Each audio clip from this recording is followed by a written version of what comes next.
Thanks, everyone, for joining us at the Project Censored radio show. We're very glad right now to welcome to the show Mohammed Abouhashem, a Palestinian-American veteran, former Air Force Senior Master Sergeant of the U.S. Air Force, having served 22 years before submitting his separation request from the government on October 21st, 2023.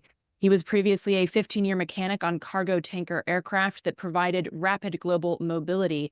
And for the past 7 years, he has served in different leadership roles in 6 military readiness units, including reconnaissance and aircraft readiness. He has lost 6 family members since October in Israel's ongoing genocide of Palestinians. Mohammed, thank you so much for being here. Thank you for having me. So I'd like to start with a question that I'm sure you've gotten a lot, which is why did you feel you submitted that request on the October 21st? Why now, or why then? Why was that the moment that you felt that you needed to walk away from those 20 plus years of service? Well, the main purpose originally when I joined the Air Force was right after 9/11. As a young 18-year-old, I was scared for the family that I have here in the U.S. And I wanted to join because I wanted to make sure that they were protected. That was the main reason, but I almost got out after 4 years of service. But the only reason why I stayed in was after talking to some relatives. I had family members that convinced me, that this could be an opportunity that I could stay in and use my voice as a Palestinian American. We don't have a lot of representation. Representation matters. Knowing that my family's lineage from Palestine and how they went through the 1948 war and the 1967 war as well, I could have used my voice, and that's why I decided to stay in the 22 years. But everything in October obviously came, and once I finally had the opportunity and I started having those conversations, I found out only 3 days into the conflict that my aunt was killed in an Israeli airstrike. And immediately, obviously, I started gathering the data that I needed in order for me to provide to the intelligence community. Now, gladly, I was working luckily, I was working in the District of Washington, where I had members, even my direct report, who saw oversight over the Defense Intelligence Agency, which was great for me because I knew that the intelligence that I was going to provide on the location of where my family's home and who lived in those apartment complexes was going to make it directly to our intelligence community and was hopefully going to raise a lot of red flags into what Israel was doing. But unfortunately, I was met with complete silence. I never received a response back. And it took me 2 weeks to realize that I'm probably not going to receive a response. And even more so after I submitted my request to part ways from the military, when I started seeing members from the State Department themselves leave because they were advising the Biden administration of the same kind of actions that Israel was taking and are complicit to our own U.S. laws and international law, I knew right then that there was nothing there was no specific rank I was going to reach that would have made this, my impact more meaningful. So I had to use my voice in a different way.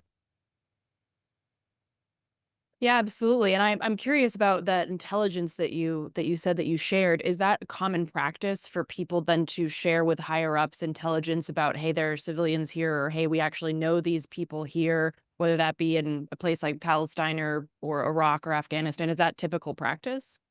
It is typical practice, but not in the case. I can't sit there and speak on, everyone that has went through several conflicts in the past, whether they had direct ties to that conflict with family members that are being the ones that are being slaughtered by Israel and U.S. made bombs. Yeah, absolutely. And indeed, I found you through a joint open letter titled Service in Dissent that was released on July 2nd. And in one part of the letter, it states that, quote, each of us has had our own experience of the cascading failures of process, leadership, and decision making that have characterized this administration's intransigent response to this continuing calamity, end quote. So you mentioned that you were just met with silence. Has there been any kind of like side door or like, hey, I wish I could help you, but I just can't kind of conversations, or could you talk a little bit more about that kind of reaction or conversations that you've had? No, to be honest with you, I mean, I've had several leaders that extended their hand on a personal level of how they can help me get through these times, but beyond what our own intelligence community, what the administration, no one within the higher military echelons even reached out. No one contacted me directly. It was mainly my own peers or leadership team that I worked for directly that ever reached out to me and continued to reach out to me to make sure that everything was okay. And obviously, you had this information, and I'm assuming this information was not heavily like this intelligence that you then shared was not heavily classified, or that you had to have some kind of high top secret pass in order to read it, right? Correct. So then it would then suggest very obviously that the United States is well aware of what Israel is doing, and it's not under the impression that Israel is actually actively trying to minimize civilian casualties. Absolutely. And it's difficult to say that all the intelligence that we're sharing with them, the amount of reconnaissance that we've flown in the past in that region and continue to fly in that region, we have enough intelligence to share with them that what they're doing, but not only the United States. I mean, you see what's going on around the globe of all the different countries joining the ICG case because they see enough evidence themselves of the complicity in a plausible genocide. So it's not far from anyone to say that we as the United States are seeing what's going on the ground. I've had members from the intelligence community, and I quote, state, we're seeing what me and you are seeing, what the common public are seeing, they're seeing twofold. Which is absolutely horrifying. And of course, we're recording this on Monday, July 8th, and the Lancet recently just came out with a report that says that the death toll conservatively, according to their research, is actually more like 186,000 people. And of course, the State Department has announced that they are not going to count the dead anymore. So they're just going to continue with this genocide denial in a really stark and overt way. And I'm curious, I mean, this open letter was not just signed by you, but it was signed by several people who had left their posts, not just in the Air Force, but in a variety of places. Could you speak to how did you guys find each other? Like, what was there just, some internal memo like, hey, this person quit? Like, how did you find other people that were in a similar position as you? Eventually, we started connecting with each other through the first members that started to leave the State Department within Hela and Josh. I reached out to Josh directly in regards to his resignation and just asked him about how I should approach certain situations. And he started connecting me with other members of the media because when I first made my decision on 21 October, I was going and trying to reach out to the media myself, but unfortunately, I wasn't getting anywhere. And so I wasn't able to voice my opinion until later in June, once I finally started connecting with all the right people. And Josh kind of brought us all together as a team to start having those conversations together. Because you see the reports from, we all had, even in the letter, we talk about how we all had our different levels of the departments that we worked on, yet we all felt the same exact dissent towards what was happening.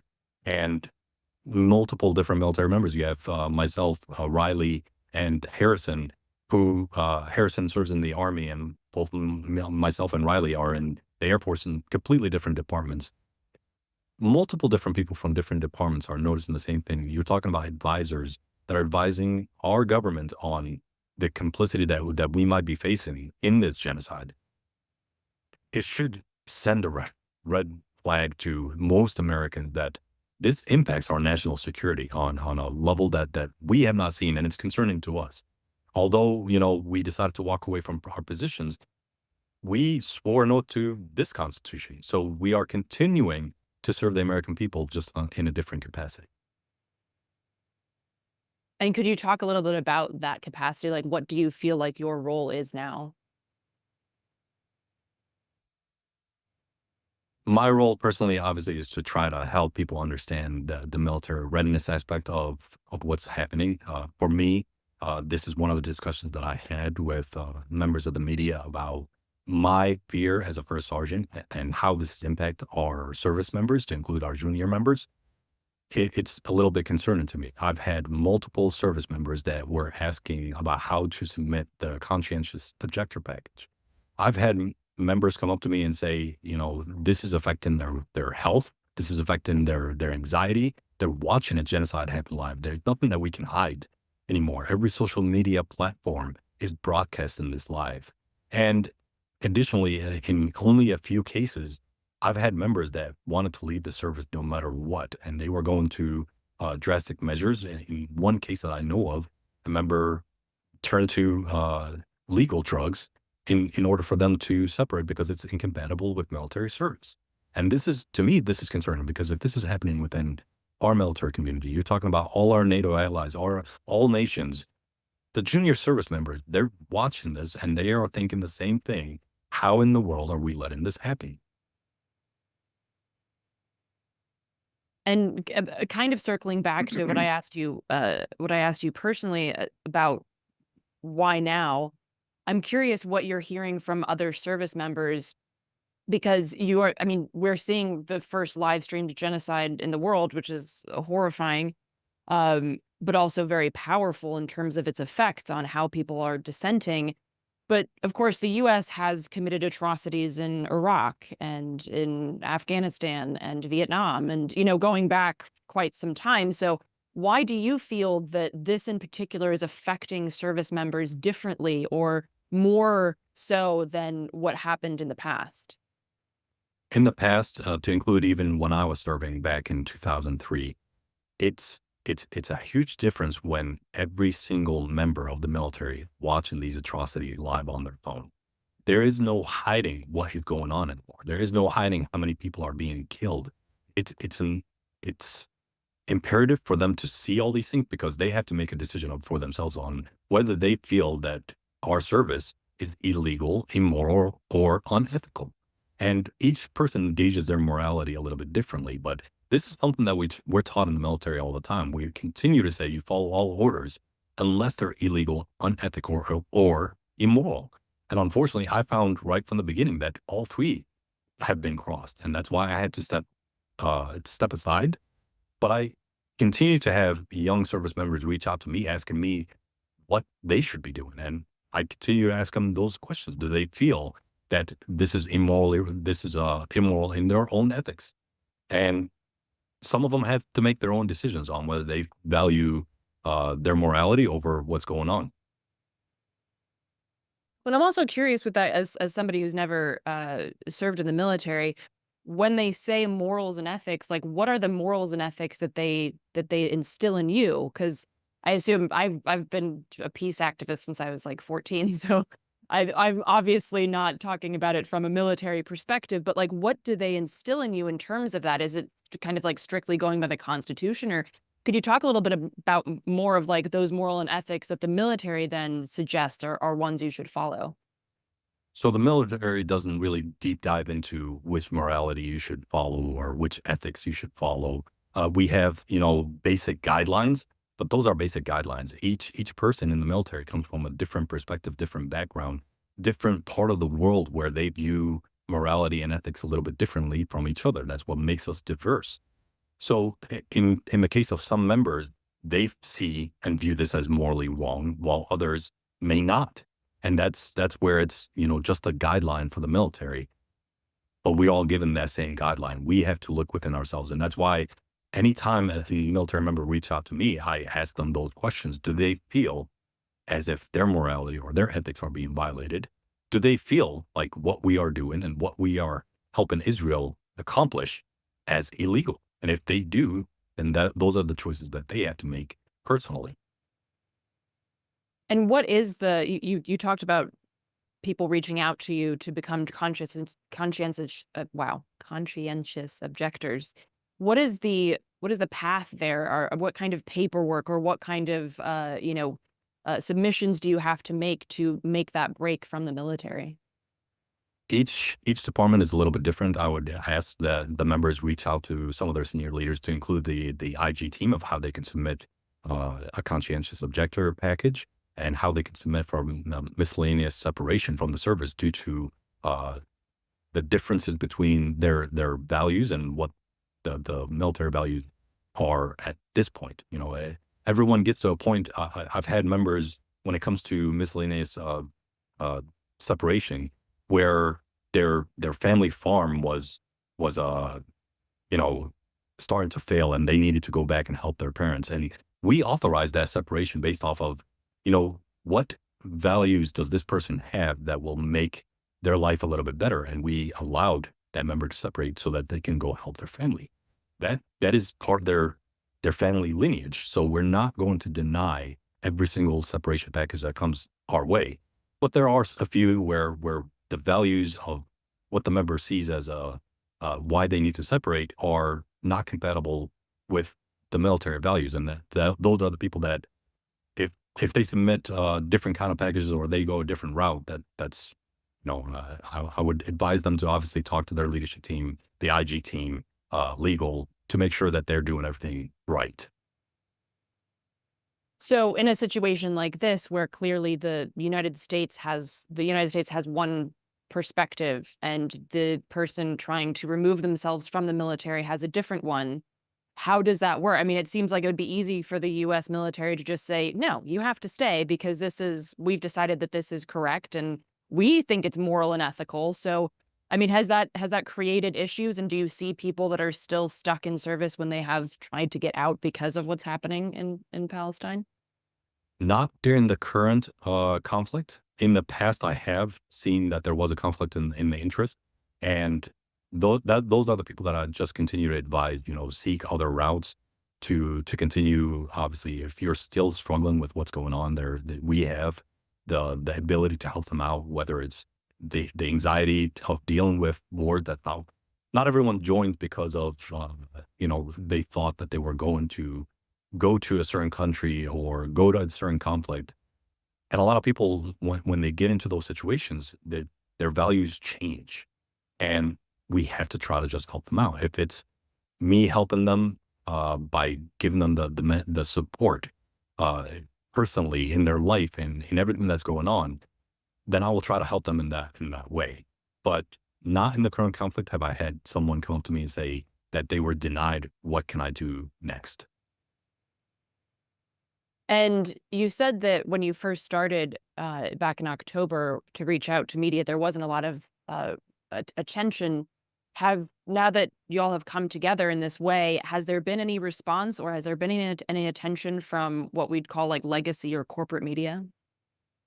There has been, in regards to the different members. I obviously don't know which media, agencies reached out to every single member, but I do know for myself, ever since it has completely changed. Ever since my first initial with the Washington Post, I've I've had 7, 8 different media outlets reach out to me directly and ask me to come onto their show, and it's helping me get my story out now compared to what I was dealing with back in October, where I had something to say and I wanted to say it, but no one was confirming any kind of conversation back and forth.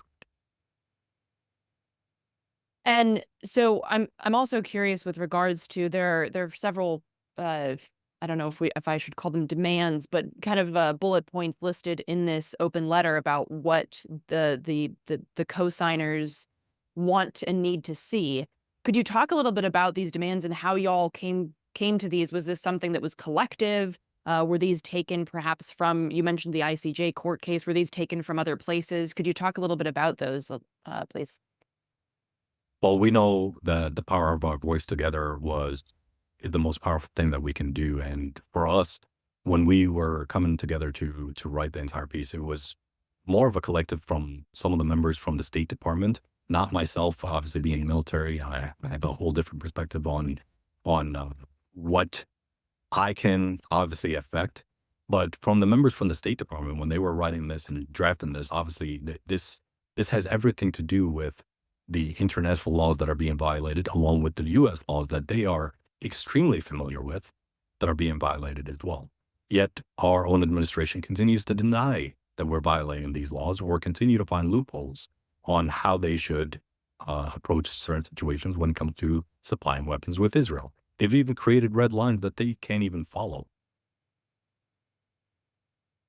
Yeah, absolutely. And I'm also curious. I mean, you mentioned that you'd been in touch with former colleagues and things like that. I'm curious what you there's also in that in the service and dissent letter a place where you talk about a message to former colleagues. Could you talk a little bit about that? And in case there are any people that are still in service in the military listening to this, what would a message be that you'd share with them about this situation? If I can share any message with them is, their boys together, that they don't have to suffer in silence. We know that there's a lot of people that are still currently serving that have a major issue. Some of them that reached out to us and just thanked us for speaking out because whatever set of fears that they may have had of coming out, themselves or coming forward, they were just grateful that we voiced our opinion on the matter. There were members that I know of personally that resigned silently. They did not come out publicly to resign, but they've called me directly and told me that the reason was because of the conflict. And unfortunately, we'll never know what number that is because each one of us has made our choice whether we are going to come out publicly with the matter or go silently. But what we are hoping to call on our colleagues to do is to use the power if they are still in, to use their power to try to pressure the administration because things have not changed. We're in July and the complicity in genocide has not changed. The plausible that this may be a genocide has not changed. For them, they can use their power still while they're still serving. And if they cannot find any alternate means, they can reach out to any one of the 12 members. They can find us on our social media platforms and reach out to us directly if they feel like coming forward or if they feel like resigning publicly. We can help them with those matters so that they don't feel the same thing that I went through back in October, where I felt that I was not able to reach out to anyone directly or any news media outlets because no one really knew how big this was going to be. Yeah, absolutely. And I'm also curious, though this was not in the letter. I mean, you mentioned that you signed up shortly after 9/11, and this is a common theme. A lot of my friends, I'm around that same age as well. A lot of my friends had the same reaction, like, "Oh, I want to sign up because I want to protect my family and my community." And so I'm curious what your message might be to those who would be prospective uh, military service members that would be thinking about joining up now. Like, how do you think that this has changed? And if you were, 18 again, would you be looking to join the US military? Do you think that this would still be the right path for someone who wants to protect their family and their community? That's an absolutely tough question for someone like myself to answer, especially with me having direct ties to Gaza and family members there. I don't think in a time like this I would have joined at all. I don't think I personally would have decided to serve based off of what's going on right now. If anyone is asking themselves whether they should be joining or not, that to each, people join the military for multiple different reasons. It's not just because they want to go to some sort of conflict. Some are struggling financially due to the market or the economy that they're dealing with and in the location that they're dealing with. Some join for the education, some join for other purposes. But if they're asking themselves whether it's right or wrong, I will just let them know that in the military, we always say, you follow orders unless it's illegal, unethical, and immoral. And I go back to that. If they're considering joining the military, do they feel this conflict goes against their ethics and their morals? And if it does, then that's a decision that they have to make as well. I'm wondering, being a Palestinian American, do you feel that there's a splintering of your identity? Do you feel that it's difficult to be an American at a time like this because you are also a Palestinian, just like somebody who is from the former Yugoslavia might find it difficult to have been American at the time that NATO was destroying Yugoslavia or Iraq or Afghanistan? Do you feel that this splintering happening with your identity? I do, in a sense of obviously what is going over there, what is going on in the Gaza Strip. I mean, we're talking about a 25-mile strip, and what has gone on in Palestine for the past 76 years. It's definitely affects how I approach certain situations, but I'm also an American, right? And when we moved here, this is what I've known my entire life. This is what I've known for the majority of my life is how to be an American. So helping out uh, what I can make as a change and what I can implement is the changes to the U.S. policies that continue to drive these kind of actions in in Gaza from Israel, and those are the things that I'm focusing on. I can't change what I can't change the policies of Israel. So unfortunately, even though it is well, as you stated, splintering. I apologize. You say the word you said splintering. Country. Even though it's a splintering, between being Palestinian and being American, I can't change what Israel is doing. And unfortunately, as an American, this is what I know and this is what I can change. I can help the American people understand how this affects their national security and how it impacts their every single day life when they watch the majority of our allies turning towards the ICJ in in in the case against genocide from Israel. And if we are complicit in this, it does affect them. It does affect we've seen it even in the letter that we wrote, how it affected our soldiers in Jordan with the 3 members that were killed. This only paints a target on the American people. And so in 2 ways, I'm affected because I have direct ties and I have my people that are being affected in Gaza. But at the same time, my people here in America are being affected by our policies and blind complicity in genocide that our administration continues to go with. I talked about the bombing of my family's home, of my aunt's home, and I talked about how um, the Israel military's response, when I finally received the response, was that it was a Hamas operational structure, which I quickly rebutted that because we know the members that live in that family. They're regular family members. They are teachers. They are market owners. There's nobody in there that anyone does not know. There were 12 children killed in that same building. Yet it doesn't equate to what the law of armed conflict, specifically proportionality of if you're targeting a Hamas operational structure. Most of the family members, when they heard the Israeli military, the initial what they call a roof knock, they stepped outside of the building, and they were outside the building for 90 minutes waiting. And when nothing happened, they went inside. From my uncle, from my cousins, basically what they said is the minute that they entered the living room, by the time they made it into the apartment and into the living room, that's when the building was struck, and they found themselves underneath the rubble. So if it was a Hamas operational structure, why did Israel military decide not to attack it when all the people were out of it? And we questioned, their response. And when we asked them again how to explain how it was a Hamas operational structure, they declined to answer.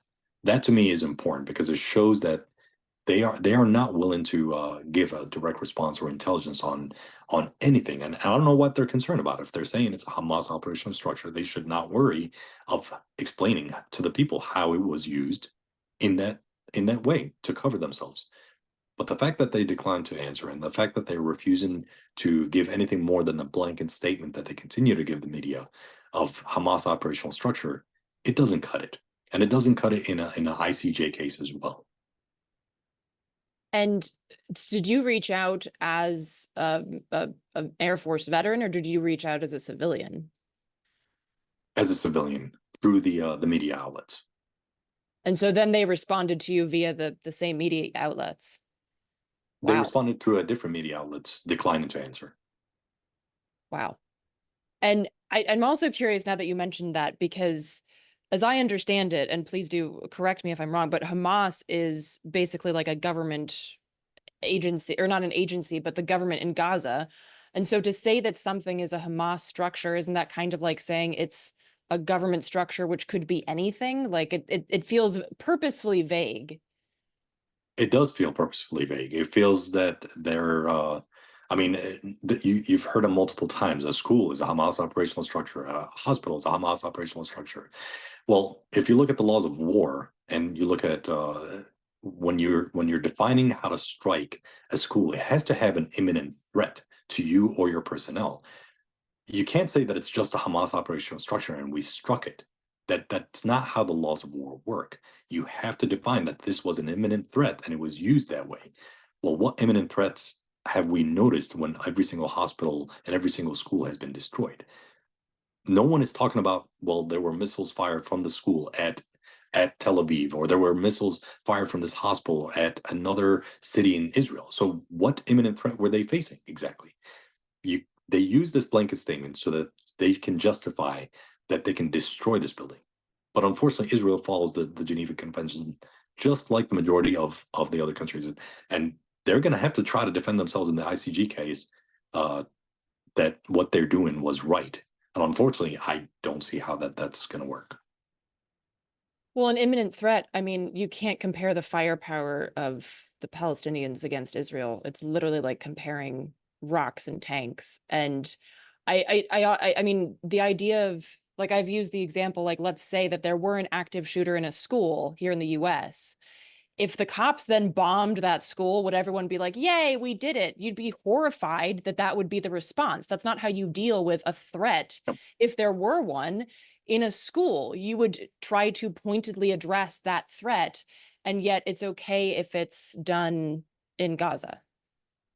We can even look at it even further. I mean, the international community continues to say that we're trying to help out, minimize civilians. Gaza is a 25-mile stretch with 2.2 million people. Gaza is not its own country that's separated from Israel. It's inside Israel. If you were really trying to minimize civilian population, just like if we were to say that there was a terrorist threat in Texas and they've embedded themselves among civilians, the first thing we would start to do is try to minimize the civilian casualty by getting them out of the state of Texas.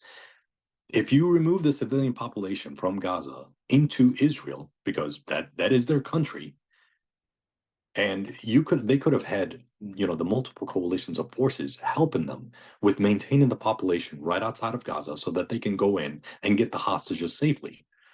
There is no reason that anyone should believe that they were protecting the hostages when they were firing almost 6,000 rockets per day from the very beginning of the war.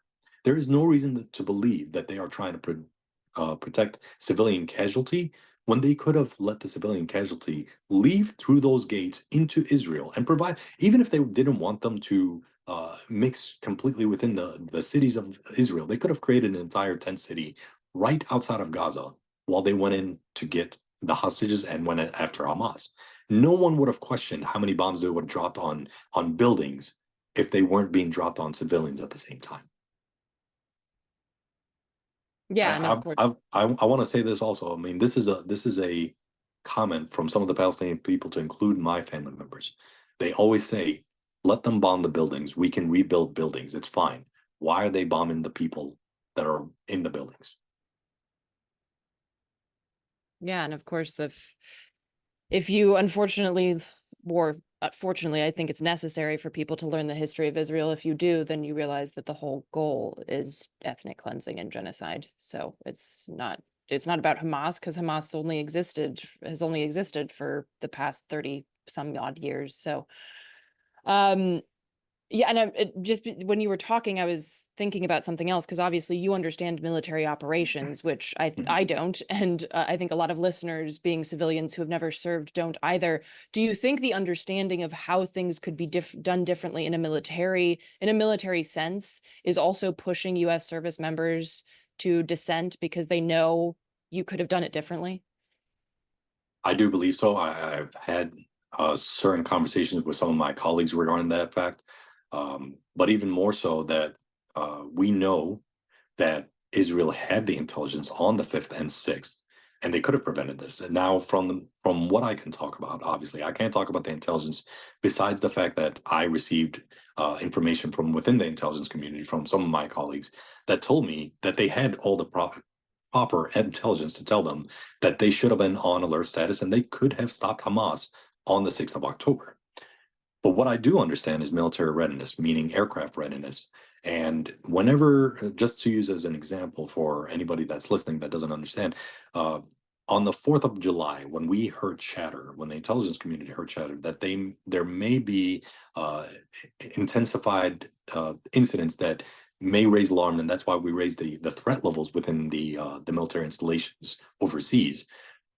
It should give people a reason to understand that when the intelligence community from Israel received credible sources, not only from the intelligence community, but even the outposts near Gaza. Their own people stated in an article, uh, it was written, I believe, in the Hearts newspaper, uh, when they were talking about the Hannibal objective. They warned that there was a lot of activity happening.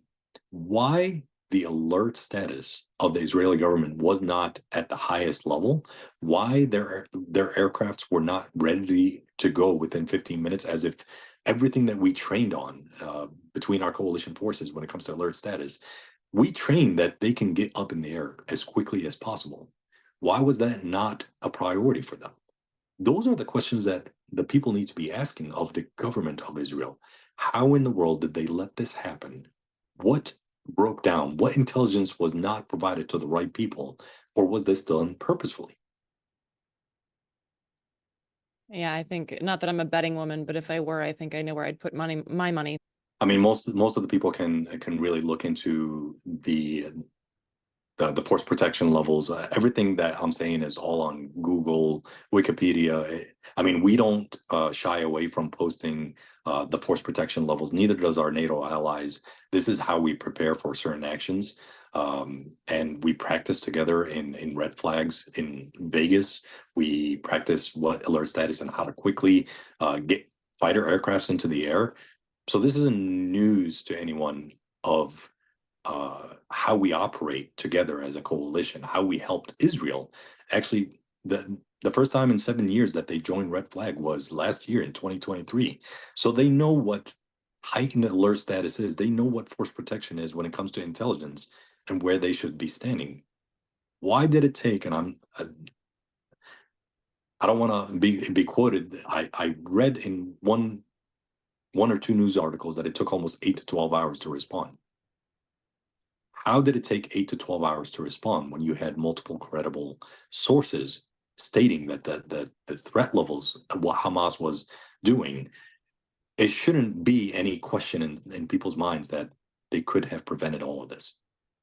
Absolutely. I mean, Gaza is the most surveilled place on the planet. And the idea that, I mean, Israel literally has counted calories for the people who live there. And so the idea that you couldn't know about this is it's absurd. If you know anything about how Gaza is run as an open air prison, it would be like there being a mutiny inside of a prison and the guards didn't know. I mean, it's Yeah. ridiculous.